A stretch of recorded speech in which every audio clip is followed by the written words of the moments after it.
Dear students, in the last class we derived the expression for Fermi energy at absolute zero. Now in this video, let us discuss average energy of an electron at absolute zero. So here, according to Fermi distribution, if a system consists of free electrons and if the system is in thermal equilibrium, the number of free electrons in the energy range dE, that is, number of electrons in the energy having range of E and E plus dE at 0 Kelvin, at absolute zero, is given by N of E dE equal to G of E dE into F of E. What is G of E dE? It is the energy density function, or it gives the number of states available for electrons to occupy. F of E, the Fermi factor, probability of function. So that G of E dE is 4 pi V by H cube 2m power 3 by 2 e power half dE into F of E. And we take this 4 pi V H cube 2m power 3 by 2 as C. So the equation becomes C e power half F of E dE. Now to calculate the total number of electrons in that system, that is N, is equal to integration of this expression. We integrate this expression between the limit 0 and infinity.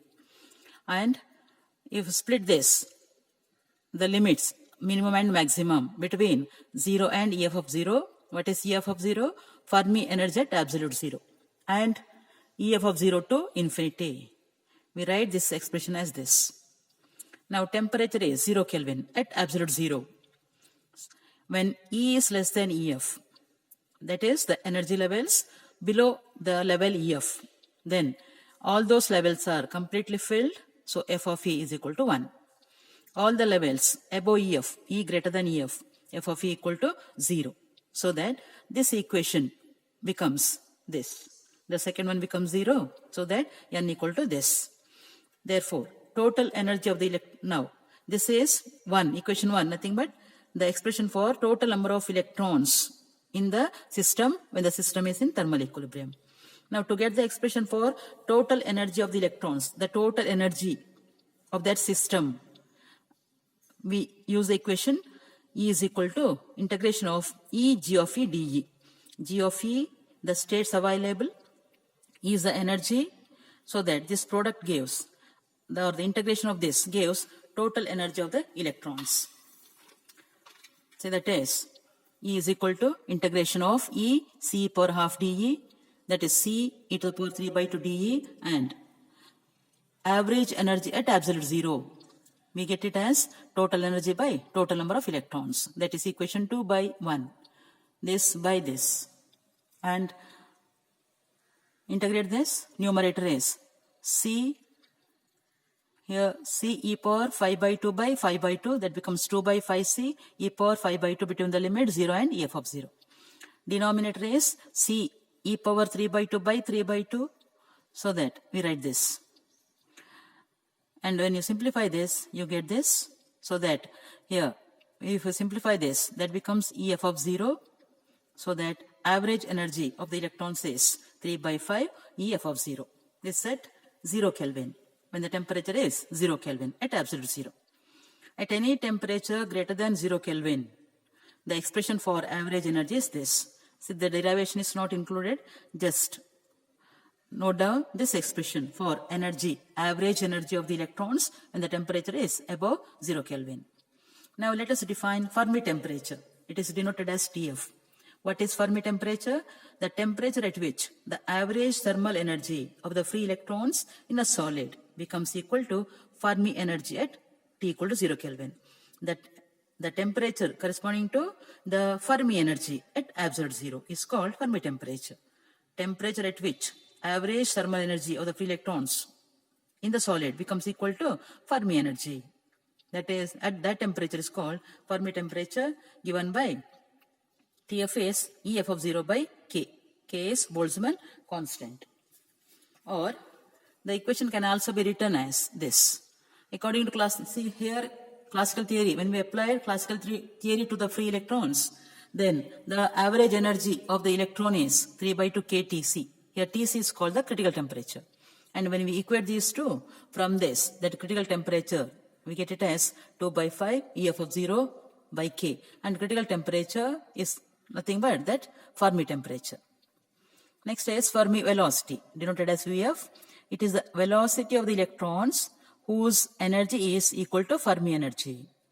The velocity of the electrons having energy equal to Fermi energy is called Fermi velocity. To calculate Fermi velocity, we use the expression for kinetic energy of the electrons, half m Vf square. So that half m Vf square is Ef, or Vf is 2 Ef by m power half. Ef, the Fermi energy at that temperature. And this is about the average energy. Now, let us consider the next topic. It is Hall effect. Hall effect, which was discovered by Edwin Hall in 1879. What is Hall effect? See, this effect is observed in conductors as well as the semiconductors. What the effect is? When a magnetic field is applied at right angles to a current carrying conductor. Suppose there is a current carrying conductor placed in a magnetic field in such a way that magnetic field and the direction of current are at right angles to each other, then a potential difference is established across the conductor in a direction perpendicular to both magnetic field and the direction of current. So a potential difference is established so that there is a transverse electric field. This phenomenon is called as Hall effect. What the effect says? When, see here, you can see here, when a conductor carries current in one direction, if a magnetic field applied in the perpendicular direction, then a potential difference is established across the faces of the conductor. As a result, an electric field, transverse electric field, is also established. If current flows in x direction, field applied in z direction, magnetic field applied in z direction, then the potential difference is maintained between these two faces, upper and lower surface. It is along the y direction. This effect is called Hall effect. The voltage produced is called Hall voltage, denoted as Vh. The electric field produced, called Hall field, denoted as EH. Now let us consider a conductor. A rectangular slab of length L, breadth B and thickness T. Here we have a rectangular slab, a conducting material. In a conductor, the majority charge carriers are electrons. See here, this conductor, these two faces are connected to the source of EMFE, external source, so that let a current Ix flows in this direction along X. This is the direction of flow of current. Let a magnetic field of strength Bz be applied in this direction, Z direction. Bz is applied. These two are at right angles. So that what happens is here, we observe the potential difference developed across the upper and lower surface of the conductor. These two faces, there will be a potential difference. It can be noted by using an voltmeter. If we connect an voltmeter across the upper and lower surface, or lower faces of the conductor, the voltmeter shows the voltage generated there or voltage developed. See why this voltage development or why voltage is produced there across the faces. The reason is here, when this current carrying conductor placed in the magnetic field at right angles to each other, then the charge carriers in the conductor, they experience the mechanical force. See, they experience the mechanical force in a direction perpendicular to both the current and the magnetic field. They experience the mechanical force.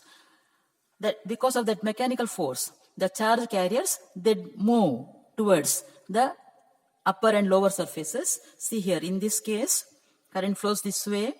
Metallic conductor, majority carriers are electrons. The electrons experience force and they move towards the lower surface, so that the upper surface becomes positively charged. And this is explained by Fleming's left-hand thumb rule. So left-hand thumb rule is this. If you stretch the three fingers mutually perpendicular to each other, this finger shows the direction of current. This is the direction of the magnetic field applied. Then thumb shows the direction of the mechanical force experienced by the charged particle. So in case of the positive charges, The positive charges, this is the direction, they move in this direction. Negative charges, that will be in the downward. So all the negative charges experience force in this direction, so that the positive charges collect here. In this way, a potential difference is developed across the upper and lower face of this conductor. As a result, an electric field, Hall field, is also developed, and we denote it as EH, and Hall field always directs in this direction from positive to negative. The direction of that electric field from the positive surface to the negative surface. Now, let us derive the expression for the Hall voltage as well as the Hall field EH. For this, let us consider force, mechanical force acting on the charge. Charge carriers here, electrons. What's the mechanical force? Whenever a charge, moving charge, a charge Q placed in a magnetic field of strength B, which is moving with the velocity V, it experiences a force. F vector equal to B vector cross V vector into Q. This is the mechanical force experienced by a charge Q moving with the velocity V in a magnetic field B. We apply that one here. So here, the charge is electron, so minus E, into Vx vector cross Bz vector. Here, Vx is called the drift velocity of the electron. It is in the along x direction. Field applied along z direction. Therefore, these suffixes x and z. So that, what's the formula? What is B cross V? BV sine theta. BV are at right angles. So that theta 90, we get F as minus E Vx Bz. Let the equation be 1. Now here Hall field is developed. When Hall voltage is developed, as a result, an electric field called Hall field is also developed. Then, because of this Hall field, the charges, they also experience a force. And they experience a force always in a direction opposite to that Hall field. So that force is given by minus E into EH vector.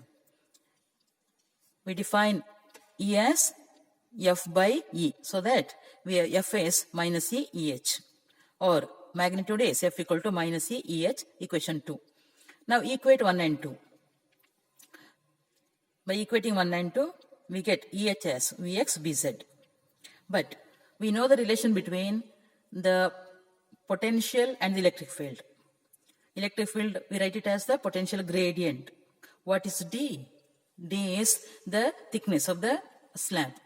So that the thickness, it is the separation between the two faces, upper face and the lower face of that slab. So that EH is VH by D. So that we can also write VH by D as Vx Bz.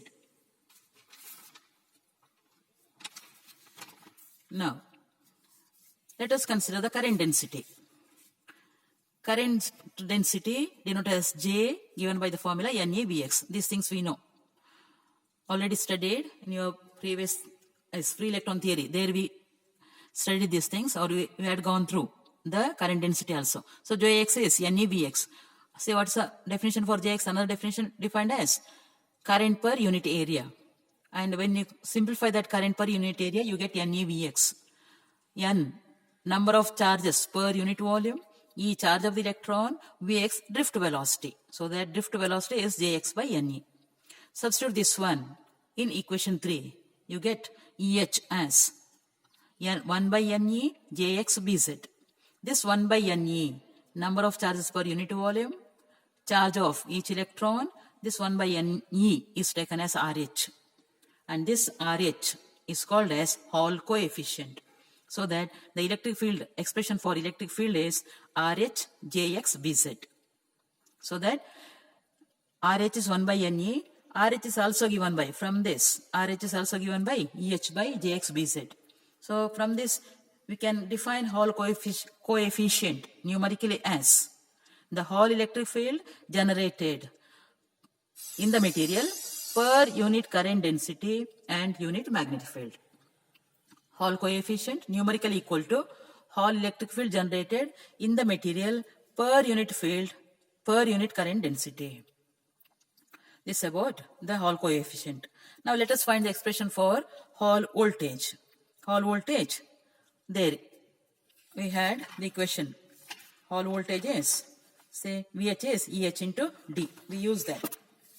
So Hall voltage VH is EH into D.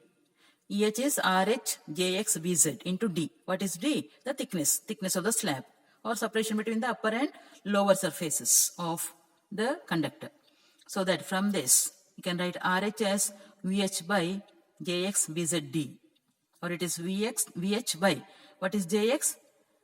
Current per unit area. Current per unit area of cross section. Area of cross section of the given slab. Thickness is D, breadth is B, so that cross section area BD.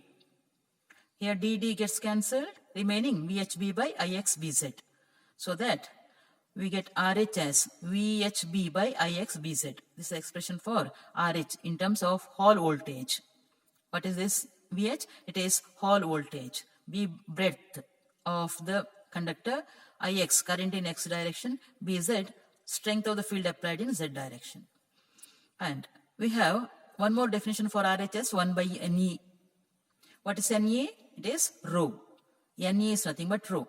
How NE is rho? See, NE is, what is N? Number of charges per unit volume.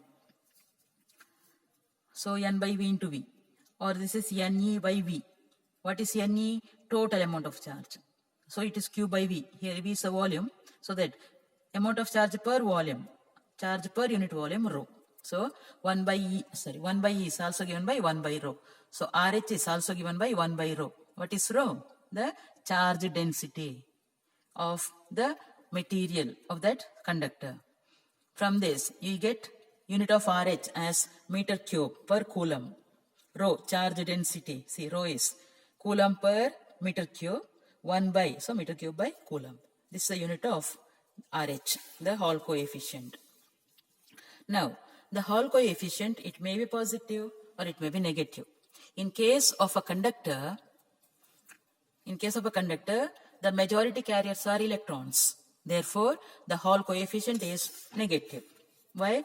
RH is 1 by Ne, E is negative for electrons, so it becomes minus in case of conductor. In case of semiconductors, the RH value positive or it may be negative. For a p-type semiconductor, Hall coefficient positive, because in case of p-type semiconductors, the majority carriers are holes which are positively charged. Therefore, in case of p-type semiconductor, Hall coefficient positive. For n-type, Hall coefficient negative, because n-type majority carriers are electrons. Now, relation between electron mobility and Hall coefficient. See, electron mobility we defined in the previous discussion. In free electron theory metals, there we defined mobility of electrons. We derived the expression for electrical conductivity and resistivity. There we defined mobility of the charge carrier. What is the definition? Denoted as mu is velocity per unit field.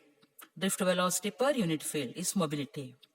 Suppose here an external field E is applied. Then, and if that field is very steady, it is a steady field, suppose it is applied, then the charge carriers experience of velocity in the presence of that applied field. They experience force in the opposite direction. All these things we discussed. They experience force in opposite direction so that they get accelerated. They possess velocity in the opposite direction, the drift velocity. So mobility, mu is V by E. And again here we consider the current density. Current density is NEV, or current density also given by the formula sigma E. So that NEV is sigma E. So from this, mu is V by E is sigma by NE.